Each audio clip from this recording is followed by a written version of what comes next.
Bonjour à tous, c'est ma première vidéo, je me lance. J'avais envie d'être un peu plus présente sur ma page et puis de me faire connaître plus précisément parce que j'ai pas mal de cordes à mon arc et on me pose souvent des questions. Et c'est vrai que de renvoyer les gens sur la page, sur le site internet, ça suscite beaucoup de questions. Donc voilà, je me présente par cette vidéo. Je m'appelle Isabelle, j'ai 54 ans. Je suis art thérapeute holistique, c'est le nom que je me suis donné, puisque j'ai plusieurs services que je propose qui sont toujours liés au bien-être de l'esprit et du corps, de l'âme. Donc en fait, j'ai une base, on va dire, art thérapie avec des ateliers que je propose ou des consultations pour aider à connaître et à trouver en soi les ressources, hein, les freins, à dépasser les émotions qui nous bloquent. Donc on est dans un travail qui est créatif, qui est bienveillant. Et c'est vrai que c'est une base que j'aime énormément et que je voudrais vraiment pouvoir développer, soit en individuel, soit par des ateliers en groupe. Et puis, vous verrez bientôt, je vais lancer un atelier en visio, puisqu'il y a pas mal de personnes qui sont intéressées, mais qui sont à distance. Moi, j'habite dans le Var. Je tiens une boutique avec mon compagnon Christophe qui s'appelle L'Âme Joyeuse et qui est à Ops, la capitale de la truffe, et qui est le siège en fait de notre société. Voilà, moi je développe la partie service et tout ce qui est lié au bien-être corps et esprit. Donc voilà, art thérapie holistique. Pourquoi holistique? Eh bien parce que derrière, il y a d'autres services qui sont plus ésotériques. Donc ça commence par la médiumnité que j'ai en moi depuis que je suis toute petite et que j'ai appris à apprivoiser, à maîtriser et à contrôler dans le sens où je sais très bien que les messages de nos défunts arrivent quand ils doivent arriver. On ne provoque rien. En aucun cas c'est de la prévision et de la prédiction. On est vraiment dans un contact avec l'invisible que je respecte énormément. Et cette quête que j'ai eue depuis que je suis petite pour essayer de comprendre ce que j'entendais, ce que je voyais, ce qui m'arrivait, m'a conduite vers beaucoup d'expériences, euh, parfois tristes, mais parfois magnifiques, de contact avec les personnes de l'autre côté, celles qui ne sont plus incarnées. Mais ça m'a aussi conduit vers la découverte de mon intuition, vers la prise de confiance, vers l'amour, arrêter d'avoir peur et vraiment croire en soi, croire en cette énergie, ces visions, ces sensations que je pouvais avoir.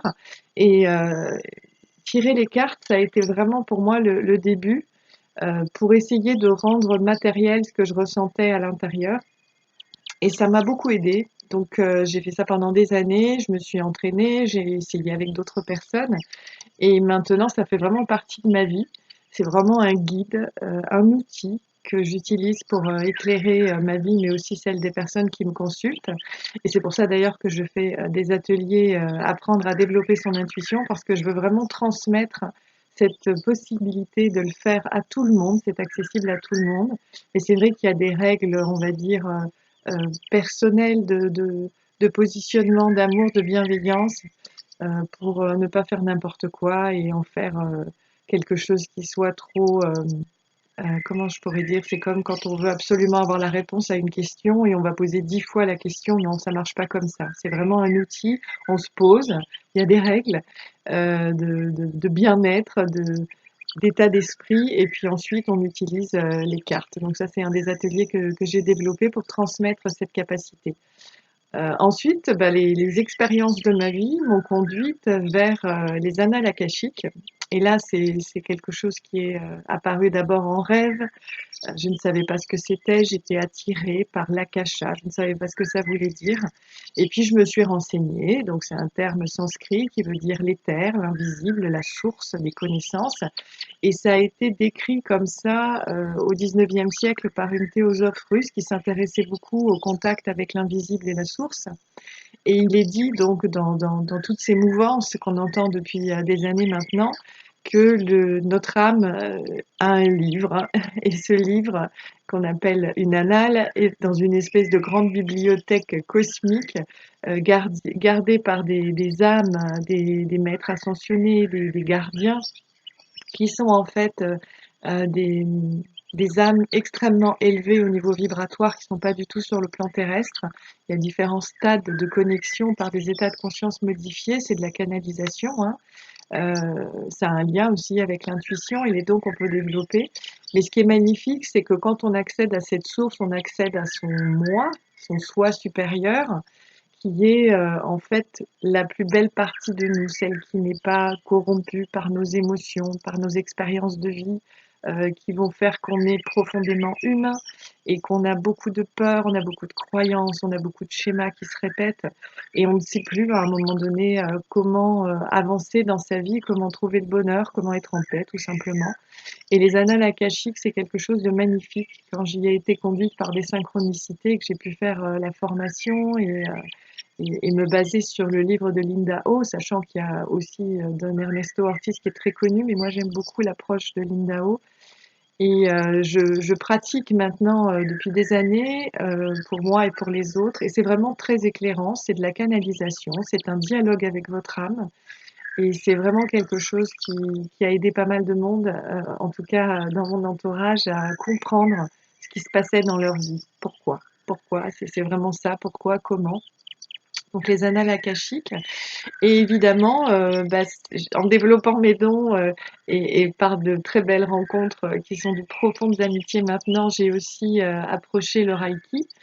Et dans le Reiki, ce qui m'a intéressée, c'est toujours cette connexion à l'invisible par rapport à mon corps, au ressenti que je pouvais avoir. Et j'ai voulu en savoir plus. Donc j'avais d'abord essayé par faire du magnétisme avec des magnétiseurs, mais c'est vrai que ça m'a vite épuisée.